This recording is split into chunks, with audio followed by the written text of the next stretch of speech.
Per la terza volta consecutiva i Black Lions sono i migliori d'Italia e conquistano lo scudetto del Wheelchair Hockey, l'hockey in carrozzina.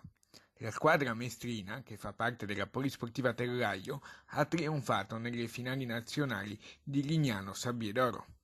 Le fasi finali hanno coinvolto le 6 migliori formazioni d'Italia al termine di un campionato che ha visto la partecipazione di 12 formazioni suddivise in 2 gironi. È stato veramente un sogno, però frutto di tanto lavoro e tanto sacrificio da parte di tutti i ragazzi.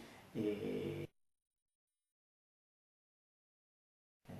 volevo ringraziare anche tutto lo staff e i volontari che ci seguono, la Polisportiva Terraglio dove ci alleniamo. La squadra, nata nel 2011, ha tra le sue fila anche 2 campioni del mondo della nazionale azzurra. Nella finalissima dello scudetto ha battuto Monza per 3-1. Importante è anche l'opera che il gruppo svolge a favore dello sport e dell'inclusione sociale. Proprio questi motivi sono stati al centro di un incontro con il premier Giuseppe Conte, che ha ricevuto la squadra a Palazzo Chigi. Anche l'Umana Reyer, squadra di basket della città impegnata nelle finali scudetto, è stata protagonista di un bel gemellaggio con uno scambio di gagliardetti bene augurante.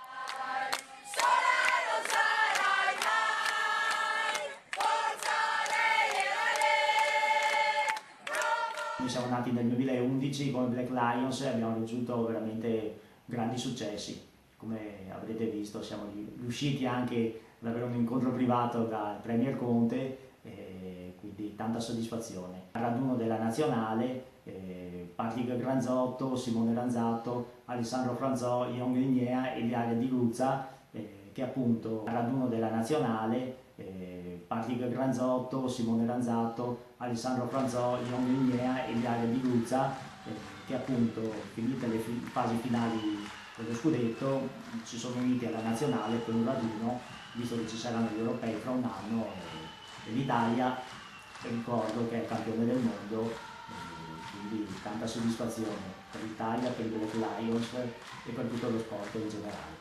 E la favola sportiva di questi ragazzi, c'è da scommetterci, è appena cominciata.